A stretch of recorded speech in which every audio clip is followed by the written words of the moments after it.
Tracy Shine Bright, your diamond painting bestie and your Poshmark girly. I am so excited. I have an unboxing today and I got this. I ordered it on Saturday. It's here on Tuesday. Usually takes me a week, so I got it incredibly fast. And I actually looked around on YouTube to see who got the sneak preview of this one and I couldn't find it. So maybe I can be the first to post about it, but I doubt it. But anyway, I'm excited to see it. So I have 2 diamond paintings in here. If you watch my unboxings, I always have to buy 2 because I like the free shipping and I want to get my free shipping.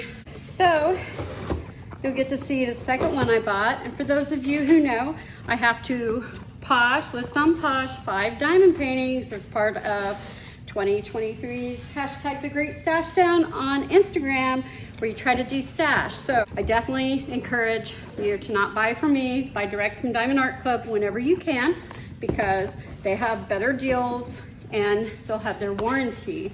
So, but you never know, sometimes I de-stash stuff that you can't get anymore, and I have to include an upcharge for Poshmark to get their fee for their buyer-seller protection. So here I go, guys, without further ado. The second one I got was another Cheryl Baker, The 4 Crows of the Apocalypse. And I really checked this out on Craftibly a lot, and I love how they added an orange border, kind of Bella Safina style around the outside. That is like so great.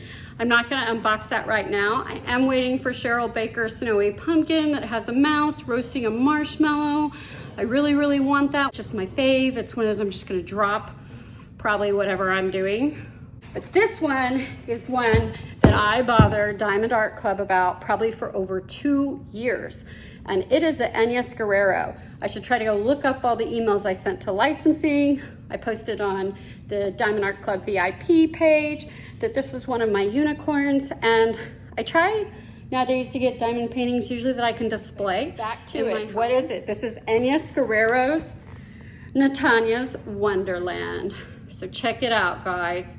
It is stunning. This is so beautiful. So my first Halloween time, Agnes Guerrero, and I did Keys to the Savage Heart, but I didn't like all the blood.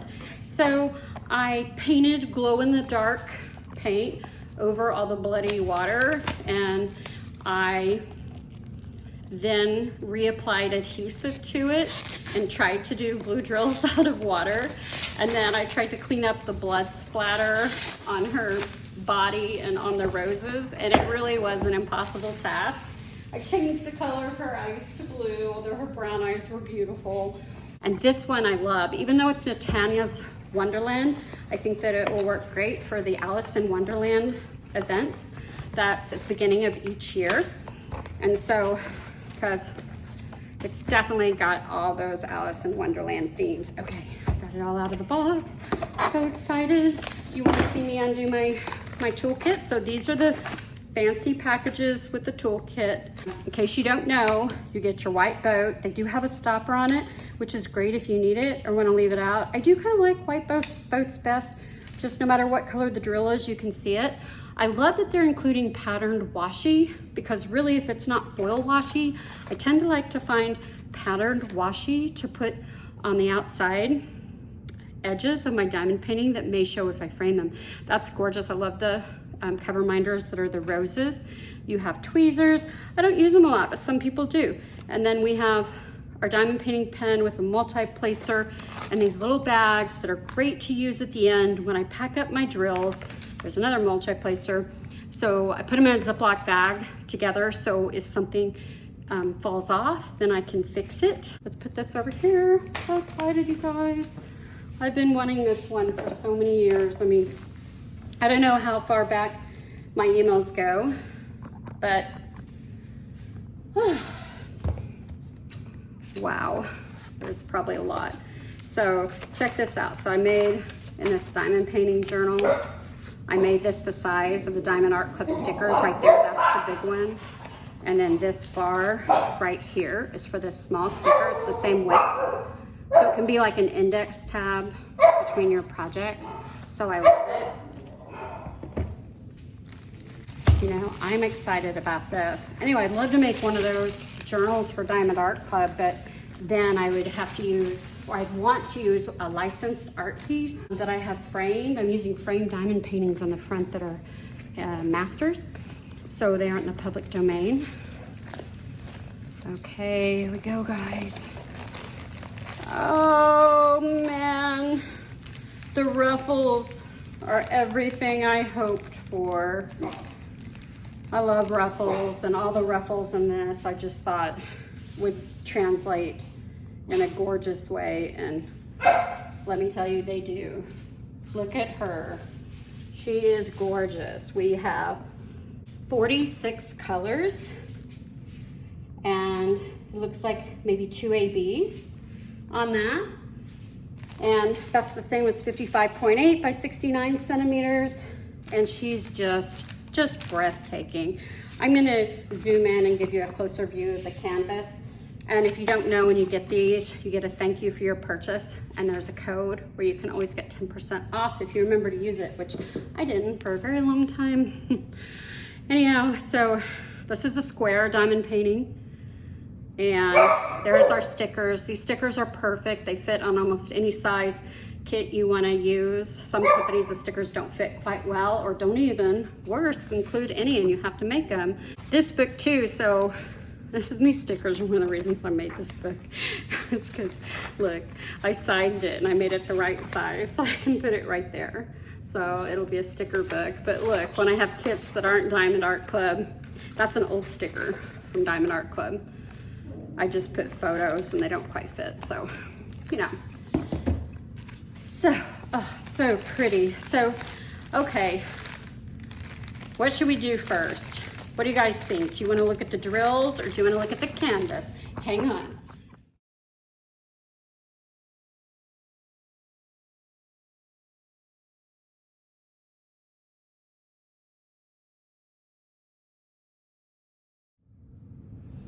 Guys, this is one classic Enyes Guerrero painting. It has all of the color palette that she is known for. Tons of 310s, tons of browns, but then she's got her pops of color and her femininity and female beauty that really shows through. But this one has no blood in it. Thank goodness. There's no 814, there's no 815, there's no blood. This is a perfect canvas for me to rehabilitate myself from the gore of the Keys to the Savage Garden. So let's look at it closer. Wow, guys, look. We have creams, all different shades of blacks and browns. A lot of times her common themes are moths, and we have moths in here.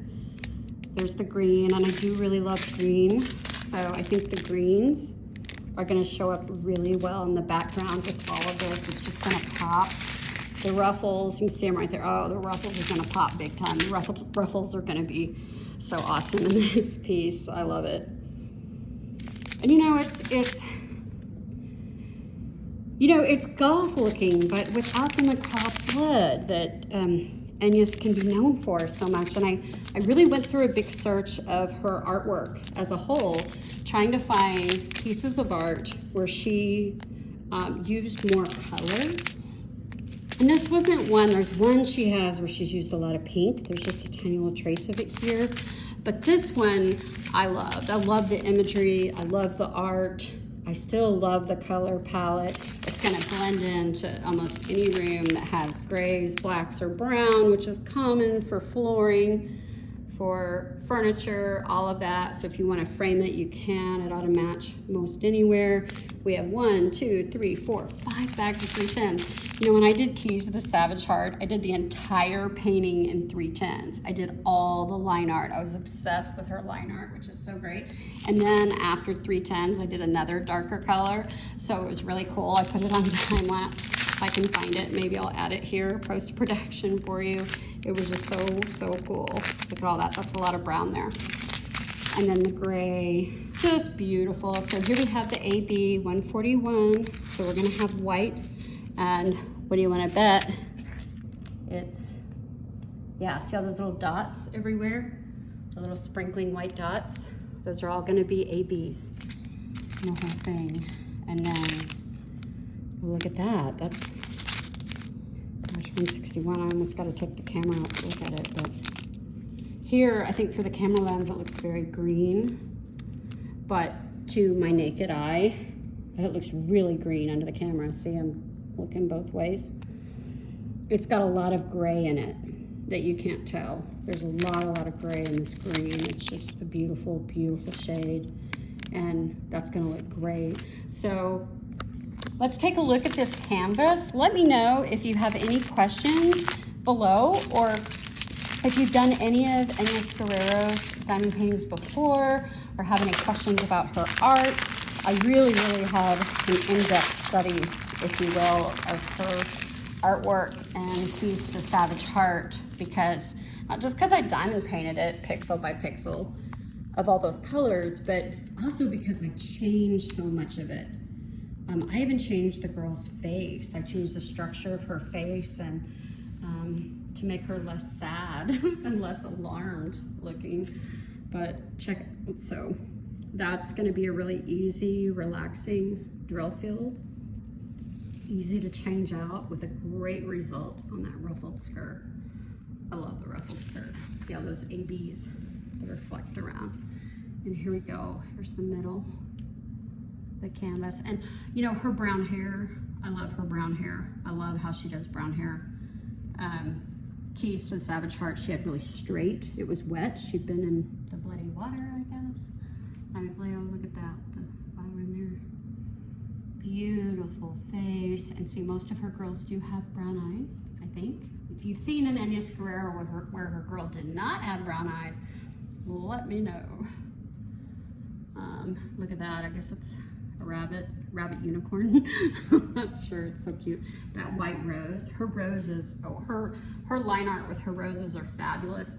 She had red and pink ones all around in Keys of the Savage Heart. That was another reason I really liked them, but there was just too much blood splatter. I tried to recreate them, and some instances it didn't turn out that great. So I'm really excited to have this artwork by her and have a piece that, you know, I don't have to do anything to change to get the blood off of it. I just don't want to diamond paint gore, but it's okay for it to be goth. It's okay for it to be steampunk. Look at this. She just, you know, really, I mean, that is just a beautiful piece of art, a beautiful painting. It's just fantastic. There she is with her signature moth right down. I tried to change her moths into butterflies. Like, look at that one, that's a moth. And it kind of has the shape of a butterfly. That was surprisingly difficult to do. There's a million different ways to draw a butterfly, but I will be remaining true to her art in this one, and I think it's gonna look absolutely great. You can really, if you start trying to change stuff up, you can really go outside the proper color palette for the art as a whole, and that's a danger, but she's just beautiful, guys. Please like, please subscribe, please ring my bell. I'm gonna try to get some descriptions in the comments to know about any affiliate links I have. And I just started a new website, mostly for fun, and so I can learn. Please like, please subscribe, shoot me a comment, shoot me an email, let me know what's up, what are you working on? Bye guys.